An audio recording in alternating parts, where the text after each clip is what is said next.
Sejam bem-vindos a mais um episódio de Cravo e Crimes, mais um podcast sobre True Crime, por que não?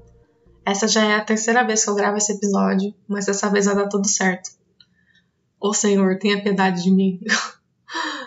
Antes de eu começar o episódio de hoje, eu queria deixar aqui um insight do porquê eu escolhi fazer esse caso hoje. Não sei se vocês sabem como é um processo para fazer episódios, mas eu realmente procuro bastante sobre os casos de hoje e tento trazer sempre um caso que não seja muito conhecido. E esse caso de hoje eu não vi muitos podcasts falando sobre ele. É um caso que é bem conhecido na Grã-Bretanha, no Reino Unido.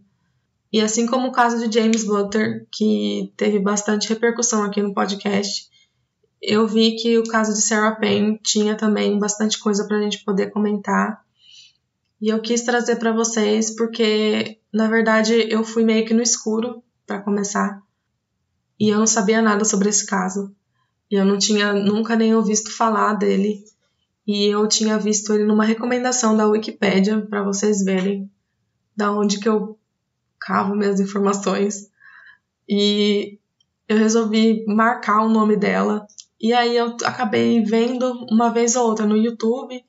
E acabei vendo que sempre estava mostrando uma tal de Sarah Payne para mim, para ver uns vídeos, para ver documentário. E eu falei, quer saber? Vou fazer um episódio sobre, vamos ver o que vai dar. E aí eu resolvi começar a pesquisar e resolvi começar a assistir os documentários. E eu acabei ficando fascinada por esse caso. É um caso, assim, extremamente triste e terrível, assim, do que acontece com ela, que eu não vou contar para vocês agora, para não estragar durante o episódio. E para não dar muito spoiler e eu não falar sobre o que vai acontecer no caso de hoje, eu não vou falar mais muito sobre. Então, vamos ao episódio de hoje, antes que eu dê algum spoiler para vocês.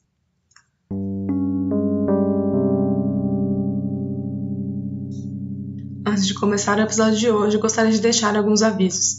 Iremos abordar violência contra uma criança, a morte de uma criança e violência sexual. Se você não se sentir confortável com esse tipo de conteúdo, eu peço a vocês que não escutem o episódio de hoje.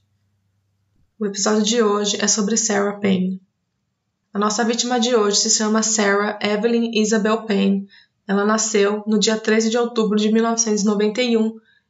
Ela é uma libriana nascida em Surrey, na Inglaterra. Sua mãe a descreve como uma menina muito gentil e tinha apenas 8 anos de idade na época, com um lindo sorriso, que ela era aquele tipo de pessoa que fazia você querer ser uma pessoa melhor. Infelizmente, não temos muito com o que trabalhar sobre a nossa vítima do caso de hoje. Eu assisti diversos documentários e procurei em diversos lugares sobre a nossa vítima de hoje, mas infelizmente não tem muita coisa sobre ela. Nossa vítima de hoje tinha apenas 8 anos de idade quando o crime aconteceu. Então não temos muita informação com que trabalhar. Vocês sabem que eu sempre gosto de deixar um espaço para nossas vítimas no podcast, porque eu acredito que elas sejam as reais pessoas importantes do caso e não os assassinos. Acredito que seja importante falar sobre as nossas vítimas e conhecer mais sobre elas, para que a gente possa entender parte da história delas antes de falar sobre os crimes que aconteceram com elas. Então, aqui fica apenas um pouquinho de Sarah para vocês e saibam que eu pesquisei bastante, mas infelizmente eu não consegui encontrar muita coisa sobre ela. Nossa história começa então no dia 1º de julho de 2000, quando a família Payne resolve levar seus filhos para uma viagem para a casa dos avós. No final da tarde, Sarah, de apenas 8 anos de idade, estava fora de casa brincando com seus irmãos e a sua irmã mais nova, em um campo ao lado oposto da casa dos avós dela. E foram assim que os eventos do caso de hoje infelizmente aconteceram, porque Sarah simplesmente some. Aparentemente, ela estava a alguns metros de distância dos irmãos quando ela sumiu.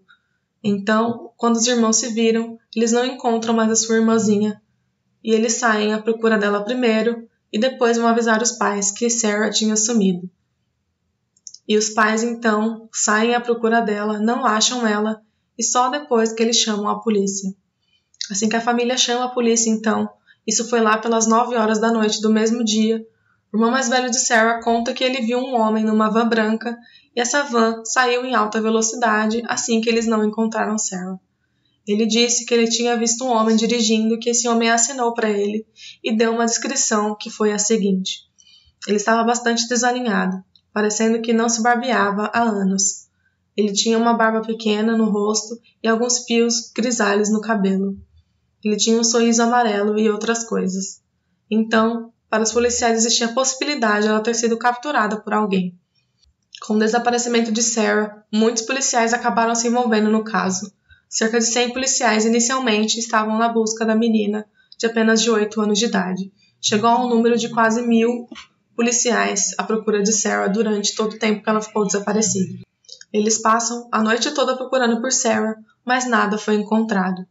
Então a polícia decide fazer um anúncio na televisão que qualquer pessoa que tenha visto Sarah para ligar para a polícia 24 horas depois do desaparecimento dela.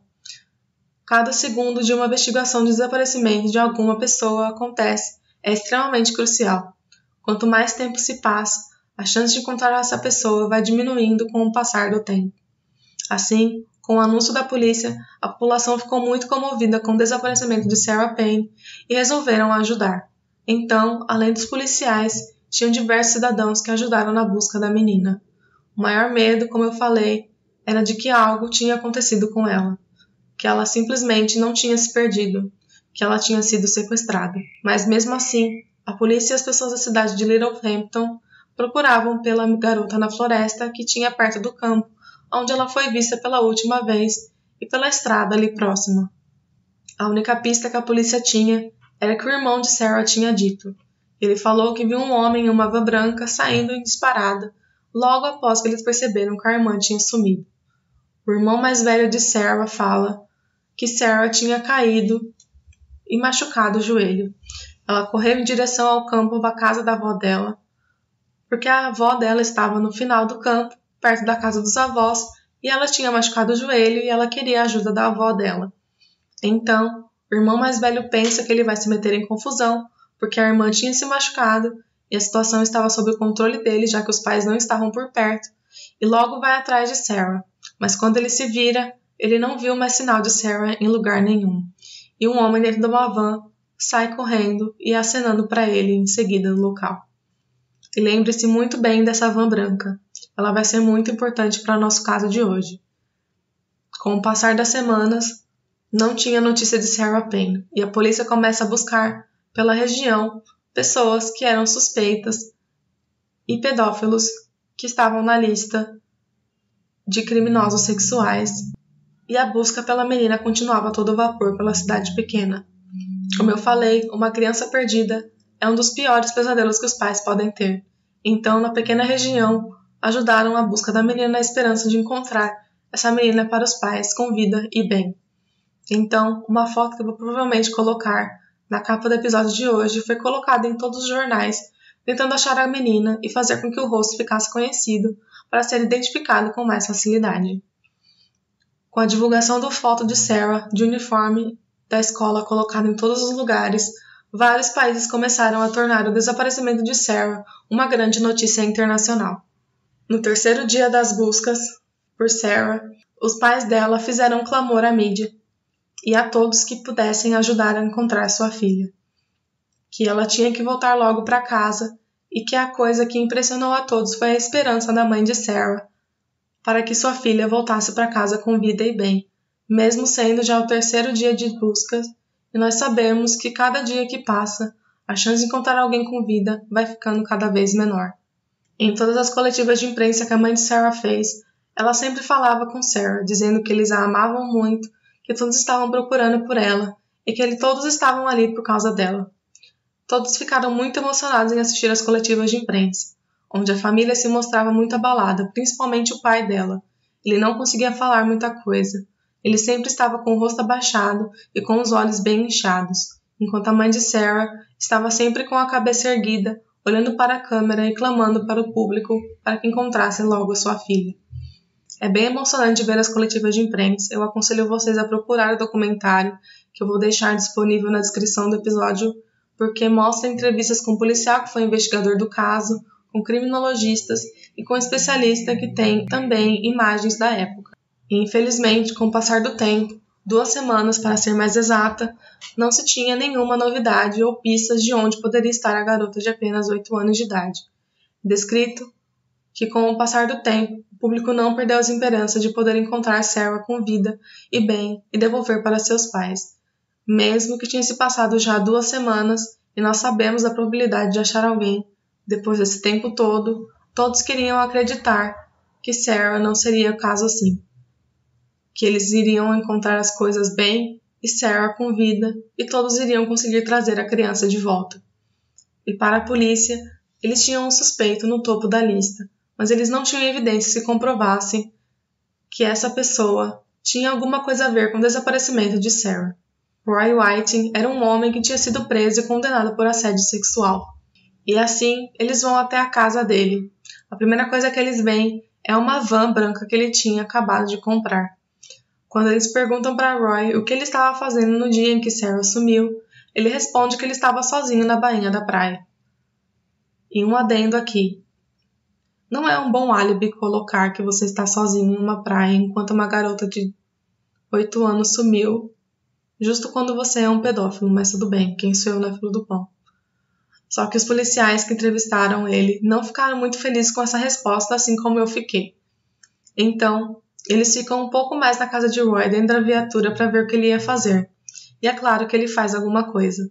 Ele sai de casa às pressas, pega algo da van e entra de novo em casa. Só que ele deixa cair um recibo no chão.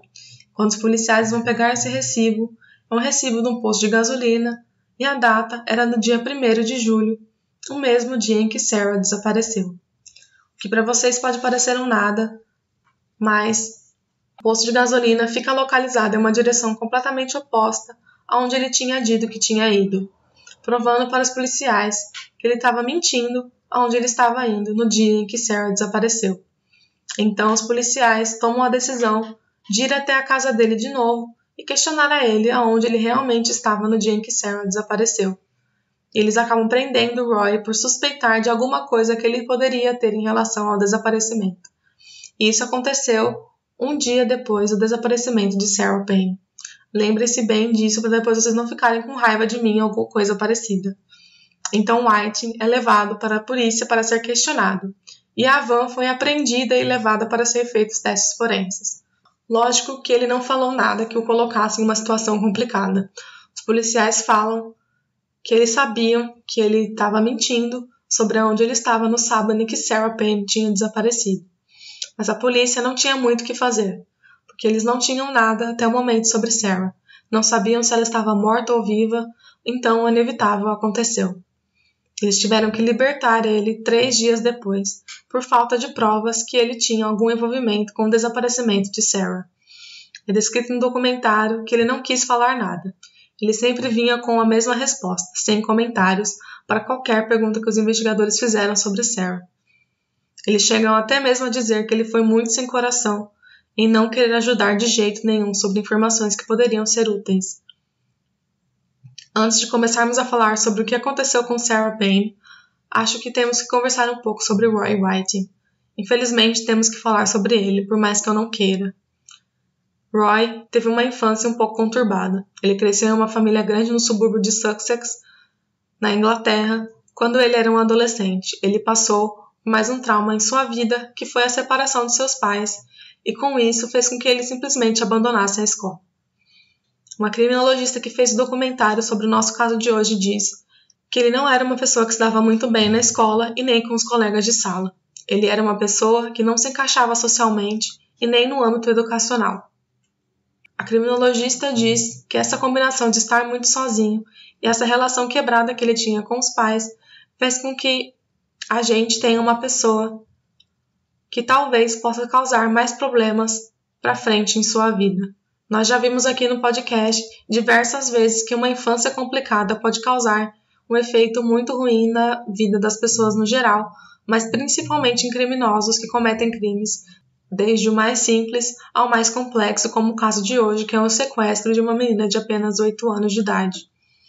É descrito no documentário sobre o caso de hoje que Whiting começou a desenvolver um interesse muito grande por meninas jovens a partir do momento em que ele entrou na fase adulta na vida, na faixa dos 30 anos de idade, para ser mais exato. E ele até que tentou controlar essa obsessão que ele tinha, mas não foi suficiente. Se descreve que ele tinha uma doença mental chamada de transtorno do comportamento sexual compulsivo, que é caracterizado pelo intenso foco nas fantasias sexuais, impulsos ou comportamentos que não podem ser controlados. Isso causa angústia e problemas na saúde, trabalho, relacionamentos ou outras partes da vida. O comportamento sexual compulsivo pode envolver diferentes tipos de experiências sexuais. Exemplos incluem masturbação, excitação sexual usando o computador para se comunicar, múltiplos parceiros sexuais, uso de pornografia ou pagamento por sexo. Mas esses comportamentos sexuais se tornam um foco importante e constante na vida e são difíceis de controlar, causando problemas na vida e são prejudiciais a esta pessoa e a outras em sua volta. Provavelmente é um comportamento sexual compulsivo. E esse transtorno fez com que ele não tinha um controle mais, e ele simplesmente começou a observar crianças. Ele simplesmente ia atrás de meninas na escola, como por exemplo, quando ele saía com a sua van para alguma escola próxima e ficava olhando as meninas saindo da escola. A criminologista fala que esse é um comportamento comum em pedófilos, que eles não começam simplesmente atacando suas vítimas. Eles vão primeiro imaginando o que eles fariam com essas vítimas se eles estivessem sozinhos com ela. E também eles vão se familiarizando com o local e com a vulnerabilidade das suas vítimas. Ele é um predador se preparando para atacar suas vítimas. Um especialista para documentar afirma que eles sabem que eles não vão conseguir controlar essa vontade que eles têm de cometer um crime de novo. Eles podem tentar controlar por anos, mas a vontade só vai aumentando cada vez mais, até que vire uma coisa que eles não tenham mais o controle de si mesmos. Então, em março de 1995, ele não conseguiu resistir às suas vontades mais, e é quando ele finalmente sequestra sua primeira vítima. Uma menina que simplesmente ele pegou na rua e levou ela para uma floresta, onde ele abusou dela sexualmente. Depois disso, ele liberta a menina e logo em seguida vende seu carro para despistar os policiais para que ele não fosse identificado, mas ele acabou sendo mesmo assim, porque com evidências muito fortes contra ele acabaram deixando os policiais sem dúvida de que o White era o real responsável pelo ataque.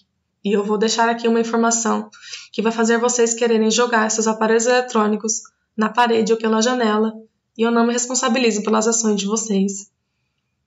Em junho de 1995, ele foi julgado e sentenciado a apenas 4 anos de prisão. Sim, meus caros senhores e senhoras, apenas 4 anos por sequestrar e assediar uma garotinha de apenas 9 anos de idade sexualmente. Ele recebeu uma sentença menor porque ele havia admitido o crime em uma oportunidade inicial, embora a magnitude do crime que ele cometeu. Enquanto ele estava sendo julgado no tribunal por esse crime, ele acabou passando por uma avaliação psiquiátrica, onde o psiquiatra disse que ele não era um pedófilo, que esse foi um evento que aconteceu apenas uma vez e que isso não iria se repetir. Sim, meus senhores e senhoras, o psiquiatra falou isso. Eu sei, se vocês quiserem jogar o celular de vocês agora na parede, eu super entendo. O que com certeza ajudou a sentença dele fosse tão curta assim. Porque, na opinião do psiquiatra, nesse caso tem um grande valor, já que ele falou, depois de avaliar White, que ele não seria capaz de fazer isso de novo. Só que já na prisão, outro psiquiatra fez uma avaliação novamente nele, e ele reportou que não só White iria cometer o crime novamente, mas que ele tinha certeza que ele voltaria a fazer isso, e que ele era um homem obcecado por meninas mais novas. Mas mesmo com esse diagnóstico do psiquiatra, em 2 anos e meio, em 1997, ele foi solto e caiu com o nome manchado. Porque naquela época, quando você era uma pessoa que assediava alguém sexualmente, você entrava na lista de registro de criminosos sexuais, que naquela época era uma coisa que tinha acabado de começar a colocar em prática. Essa lista era uma lista que a polícia soubesse aonde eles moravam e aonde eles poderiam manter a polícia sempre avisada sobre alguma mudança. Depois de ser solto, ele se muda para uma cidade perto do oceano e longe da cidade de onde ele cometeu o crime, tentando começar uma vida nova. Ele queria ter uma vida nova, começar com o controle da sua vida, e é descrito que ele até mesmo tinha vergonha de quem ele era, mas que isso acabaria se tornando mais tarde uma coisa que iria ajudar ele a ser o predador que ele era.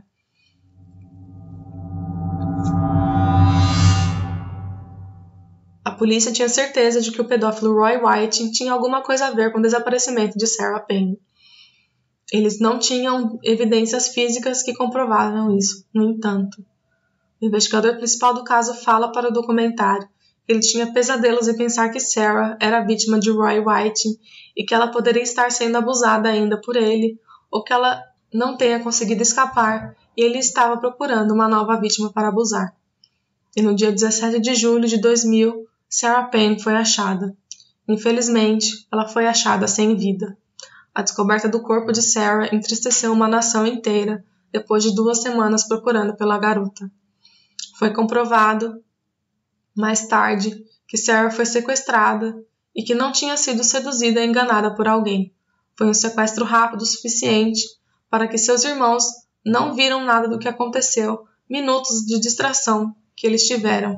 Sarah foi encontrada sem roupa em uma cova rasa. Mais tarde, a patologista que fez a necrópsia do corpo de Sarah Payne disse que ela sofreu uma morte violenta, uma provável asfixia por estrangulamento, e o ataque foi ligado a um crime sexual. Ela descreve que o corpo de Sarah estava bem decomposto e foi impossível de ver todos os ferimentos que ela tinha sofrido, mas foi comprovado que ela foi abusada sexualmente quando ela ainda estava viva, porque ela tinha machucados por toda a sua pele. Agora estamos lidando com o sequestro e assassinato de Sarah Payne. Ela foi achada em uma cova rasa perto de um campo mais afastado da cidade. Não havia nenhuma pista que indicasse quem seria o responsável pelo terrível assassinato de Sarah Payne, o que deixou os investigadores bem frustrados. Mas uma pista estava por vir, que iria ajudar no caso e movimentar cada vez mais próximo da verdade. Uma ligação veio de uma mulher que achou a poucos metros de distância de onde Sarah foi achada um sapato. Sim, senhoras e senhores, um sapato irá salvar o nosso caso de hoje, porque ao chegarem no local em que essa senhora tinha dito que tinha encontrado o sapato, eles encontram e foram até a família da Sarah para perguntar se aquele era realmente o sapato dela. E felizmente era, fazendo com que os policiais ficassem felizes com a descoberta. E uma coisa que eu achei interessante foi que esse sapato não era qualquer sapato, era um sapato com velcro. E o investigador do caso disse para o documentário que não tem nada melhor do que encontrar uma pista como essa, porque velcro é o melhor material possível para manter pistas, porque o velcro gruda tudo, fibras, pedaços de gramas e cabelo, o que deixou todos bem animados, que finalmente iriam encontrar algo para trabalhar. Enquanto isso, Roy White se mudava para a sua cidade natal e estava morando com seu pai, e rumores de que ele estava envolvido no assassinato de Sarah Payne se espalhavam como uma boa fofoca que a gente adora. Isso fez com que todos ficassem revoltados com o que aconteceu com Sarah, fossem até a casa de Roy e jogassem pedra na casa dele e gritassem na frente da casa do pai dele. Então Roy decide que ele não aguentava mais aquilo, ele resolve ir acampar num local não muito longe de onde ele estava, e era o local onde ele abusou sexualmente daquela primeira vítima dele. Então, como já não fosse bizarro o suficiente, ele resolve roubar um carro. E aí vocês me perguntam, nossa Gabriela, mas por que roubar um carro? E eu respondo a vocês que eu não faço a mínima ideia porque ele fez isso. Enfim, ele roubou um carro e não sendo o suficiente, ele foi sinalizado para parar pelos policiais, mas ele acaba saindo disparada e uma perseguição em alta velocidade acontece, onde ele acabou dirigindo tão rápido que ele acaba batendo em outro carro. Os policiais então vão até ele e prendem ele por roubar um carro. O criminologista que deu entrevista para o documentário fala que ele estava numa zona completamente fora do seu controle. Então, ele fez coisas mais inacreditáveis como roubar um carro para tentar escapar. Não sei do que ele estava tentando escapar, porque a polícia não tinha conseguido nada que indicasse que ele era o real assassino de Sarah. Mas ele acabou sendo preso por roubar e por dirigir perigosamente e acabou ficando preso até que uma audiência sobre seu crime acontecesse. Isso foi uma coisa boa que aconteceu, porque o perigo que esse homem podia causar para a sociedade, principalmente para as crianças, era muito alto. A polícia ficou de certa forma aliviada também por ele ter sido preso, porque assim eles conseguiriam trabalhar para provar que ele era realmente culpado pelo sequestro e assassinato de Sarah Payne. Enquanto isso, a polícia volta para a van de Roy que estava apreendida ainda, e eles fazem uma busca minuciosa pela van mais uma vez. E é quando eles acham um fio de cabelo loiro. Sim, meus caros, um fio de cabelo loiro, que poderia ser de Sarah. E esse fio foi levado para ser feito o teste de DNA, para comprovar se esse fio era realmente dela ou não. E com o passar do tempo, as provas foram se acumulando, porque os testes forenses do sapato de Sarah começaram a sair. As fibras que foram encontradas no carro de Roy White, para ser mais precisa no suéter dele, que estava no banco da frente, foram as mesmas encontradas no sapato de Sarah. Só que durante essa busca no carro, eles descobrem que naquele domingo, antes da polícia passar na casa dele, Roy foi visto limpando a parte de trás da van, e somente a parte de trás. Se ele tivesse limpado a parte da frente da van, provavelmente a polícia não iria achar o suéter e não iria comparar a fibra que foi achada no sapato da nossa vítima de hoje, que acabou sendo uma das principais provas que eles tinham contra ele nesse caso. Então, no dia 6 de fevereiro de 2001, quando Roy ainda estava preso por aquele roubo naquele carro, onde ele foi condenado a passar 22 meses na cadeia, eles acusaram oficialmente Roy White por ser sequestrado e matado Sarah Payne depois de 7 meses desde o desaparecimento dela. Mas é claro que ele não deixou as coisas tão fáceis assim. Ele se declarou inocente de todas as acusações que caíram sobre ele, e então o julgamento iria acontecer. Ele se negou de tudo, até mesmo das evidências achadas no carro. Ele simplesmente disse que ele não sabia o porquê tinha um fio de cabelo de Sarah Payne em seu carro, assim como ele não sabia porquê as fibras do suéter dele eram uma combinação perfeita às fibras achadas no sapato da garota. O juiz decretou que nenhum jurado deveria saber do passado de Roy White, principalmente sobre o passado de que ele era um pedófilo que abusou de uma criança praticamente da mesma idade da nossa vítima de hoje. E eu fiquei bem puta com isso, mas tudo bem, quem sou eu para falar que o juiz deve fazer ou não? Mas eu acho que uma das coisas que poderia ter facilitado muito para os jurados saberem que eles não estavam lidando com uma pessoa que era completamente inocente. Estamos lidando aqui com um homem que é um pedófilo, poderia estar realmente envolvido com o caso da nossa vítima de hoje. Eu entendo o que o juiz quis fazer. Ele quis que não houvesse nenhuma interferência ou algo que levaria os jurados a acreditar que ele era culpado pelo simples fato de ele ser um pedófilo, e não pelas provas que fossem apresentadas no julgamento.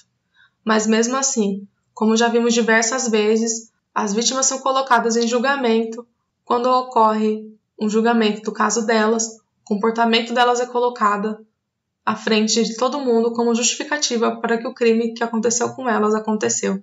E um juiz vem me falar uma coisa dessas. É totalmente desrespeitoso. O julgamento de White começou no dia 14 de novembro de 2001. O júri ouviu várias testemunhas. As principais testemunhas incluíam o irmão mais velho de Sarah, que tinha visto um homem com aparência desalinhada e dentes amarelados, dirigindo na noite em que Sarah desapareceu. Lee Payne, o irmão dela, não escolheu White, no entanto, quando ele foi selecionado para um desfile de identificação. Um dos sapatos de Sarah foi encontrado por uma mulher numa estrada rural e testes forenses foram realizados na van e no sapato dela. Foi a única peça de roupa achada de Sarah. Uma mecha de cabelo loiro em uma camiseta foi encontrada na van de White. Testes de DNA estabeleceram que aquele era o fio que pertencia a Sarah Payne. Durante o julgamento, a van de Roy foi descrita como uma prisão móvel, pois continha diversos aparelhos e equipamentos perfeitos para capturar alguém. Tinham cordas, uma faca, óleo de bebê e laços de plástico que estavam enrolados como se fossem algema. Foi o cabelo que se provou uma prova conclusiva no caso contra White. Continham no carro 200 fibras de material, 2 que combinavam com o moletom vermelho encontrado no van, 11 vieram da meia encontrada no carro dele e uma fibra combinava com a capa do banco do passageiro. Uma fibra azul encontrada no cabelo combinava com a fibra do moletom. A principal especialista forense da Grã-Bretanha disse no julgamento de White que dos 47 fios encontrados no moletom, apenas um era o perfil de DNA que correspondia a Sarah.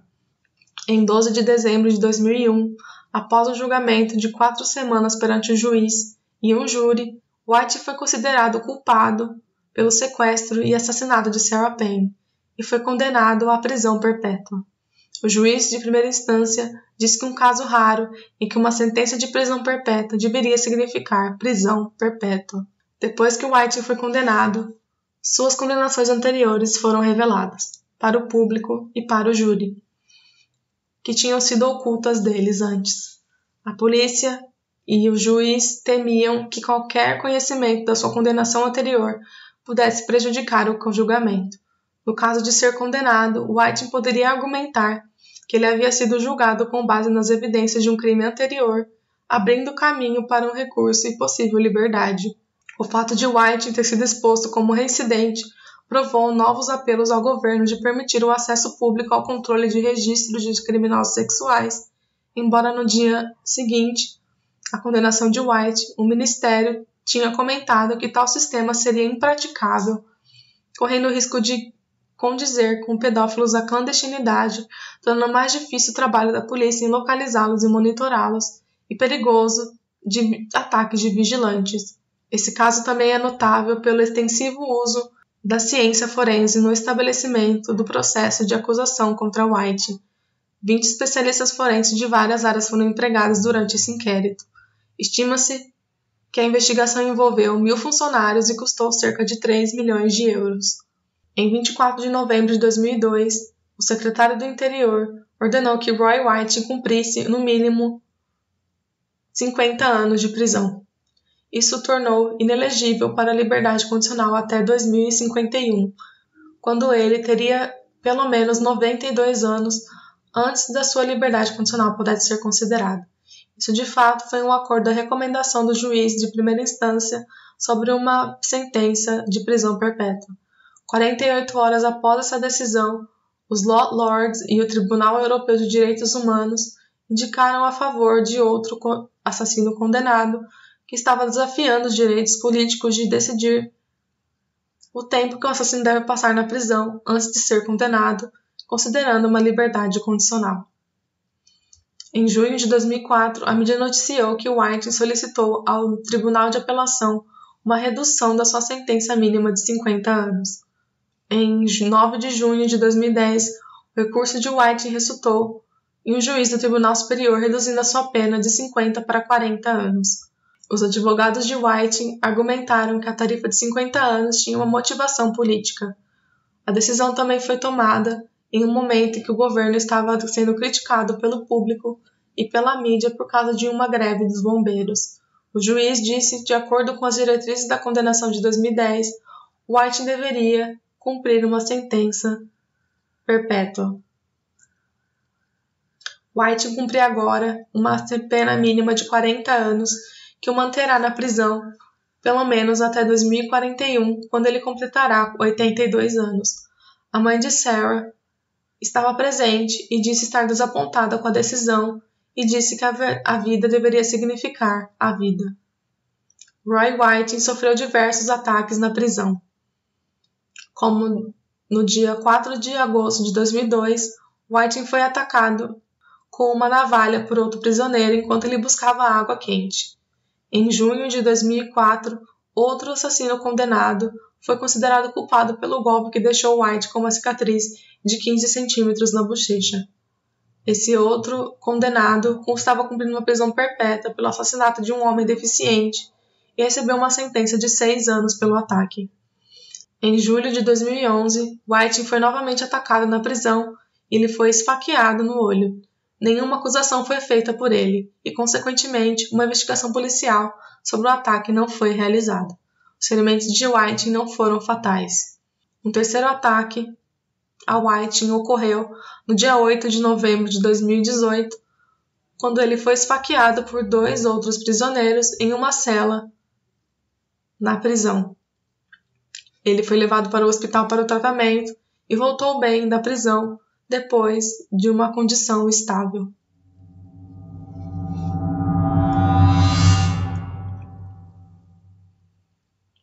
Em 2004, o livro Sarah Payne, A Mother Story, da mãe de Sarah, sobre o assassinato de sua filha, foi publicado. Em julho de 2001, foi relatado que os pais de Sarah receberam uma indenização de 11 mil euros da Criminal Injuries Compensation Authority. Em uma agência executiva, a mãe de Sarah descreveu essa oferta como uma piada de mau gosto e irrisória, enquanto foi o máximo que essa organização poderia oferecer por lei. Sarah Payne foi nomeada membro de Ordem do Império Britânico em dezembro de 2008 por seu trabalho e aprovação da lei de sua filha. A campanha Lei de Sarah foi considerada e liderada pelo jornal News of the World e começou em julho de 2000 em resposta ao assassinato de Sarah.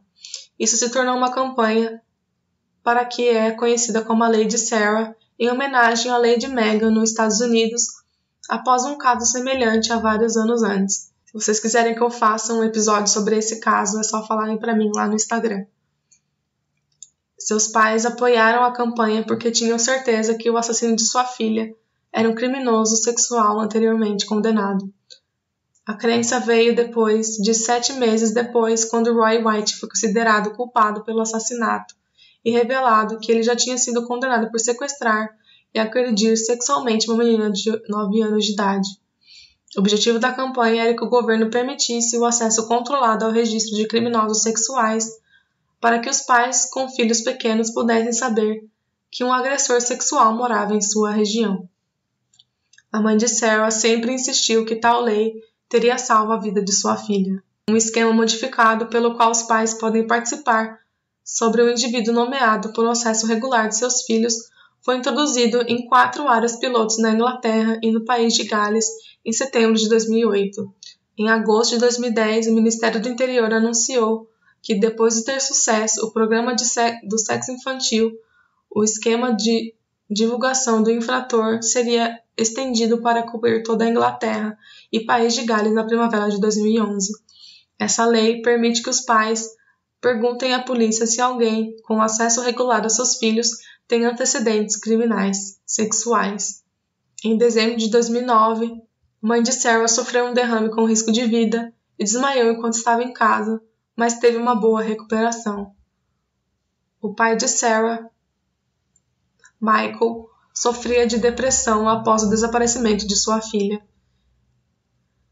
Ele se separou de sua esposa em 2003, depois de 18 anos juntos, e posteriormente virou alcoólatra, levando a uma pena de 16 meses após atacar seu irmão com um copo em dezembro de 2011, enquanto embriagado. Em 30 de outubro de 2014, ele foi infelizmente encontrado morto em sua casa. A polícia informou que não havia circunstâncias suspeitas. Acredita-se que ele deve ter morrido por causa relacionada ao álcool vários dias antes do seu corpo ser encontrado. Uma estátua fica nos jardins da escola primária de Sarah Payne em sua cidade natal. A escola comprou para homenagear a vida curta de Sarah Payne. E antes de acabar de falar sobre Sarah Payne, queria deixar aqui que estamos no Maio Laranja, que é um mês dedicado ao combate à violência sexual contra crianças e adolescentes. E eu juro que eu não fiz esse episódio de propósito. Dia 18 de maio foi o Dia Nacional do Combate ao Abuso e Exploração Sexual de Crianças e Adolescentes, e essa data foi escolhida por marcar o caso de Araceli Crespo, que em 1973, aos 8 anos de idade, foi sequestrada na saída da escola e por 2 dias foi espancada, drogada, estuprada e morta. O mês laranja vai reunir ações de conscientização e prevenção ao abuso de menores. Lembrando que quase 20% das denúncias de agressões sexuais contra crianças envolvem a violência sexual e a maioria é cometida por conhecidos e familiares. Nosso país ocupa o 2º lugar no ranking mundial de exploração sexual infantil, com cerca de 500 mil de vítimas por ano. Dessas vítimas, estima-se que 75% sejam meninas e negras. Trata-se de uma violência que inclui espancamentos e estupros e seja sujeita essas crianças ao vício ao álcool e drogas, além de infecções sexualmente transmissíveis. Os órgãos de defesa da criança e do adolescente destacam que a melhor ferramenta ao combate à pedofilia é a denúncia, que pode ser feita de forma anônima no Disque 100. Hoje em dia, são recebidas por média 80 ligações por dia relacionadas ao abuso sexual infantil. E como sempre, eu gostaria de deixar aqui uma organização que promove o bem no meio de uma tragédia, que é o caso de Sarah Payne. Então eu queria deixar uma instituição que tenha algo a ver com o nosso caso de hoje. Queria falar para vocês da Aldeias Infantil SOS, que é uma organização global que atua no cuidado de proteção de crianças, adolescentes e jovens e suas famílias. As Aldeias Infantis SOS atuam no Brasil há mais de 50 anos, onde eles apoiam crianças e suas famílias, ajudando a construir seu futuro próprio e participando do desenvolvimento da sociedade. Eles atuam no Brasil desde 1967 para cerca de 160 mil crianças, jovens e adolescentes possam viver em família com seus direitos assegurados e a possibilidade de um futuro digno. São mais de 80 projetos em 31 localidades, em 12 estados e no Distrito Federal, voltados ao fortalecimento familiar, cuidados alternativos, promoção de espaços protetores, apoios ao jovem e apoio judicial. Então, eu gostaria de deixar, como sempre, o link das doações para as Aldeias Infantis SOS para quem tiver interesse em doar ou saber mais sobre a luta deles. Como eu sempre deixo, o link está disponível na descrição do episódio de hoje, junto com as referências.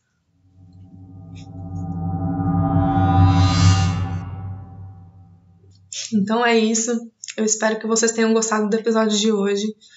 Esse é um caso bem conhecido na Inglaterra, de que outros países, pelo menos, que apareceu, que eu estava fazendo a pesquisa, é um caso bem grande lá fora.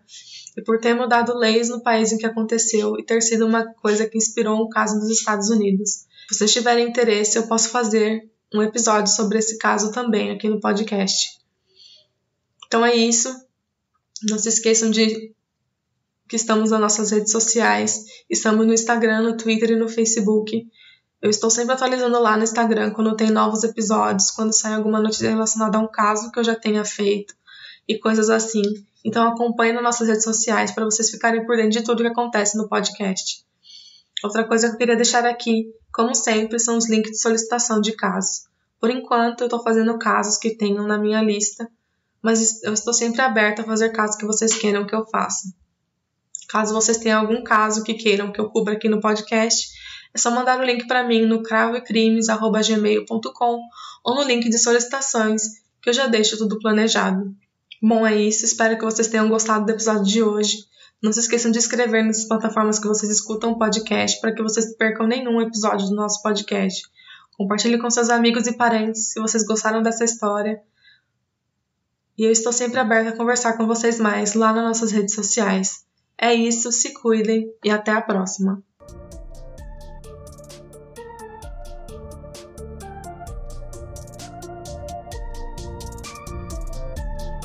Cravos e Crimes é um podcast gravado, escrito, produzido e editado por mim, Gabriela.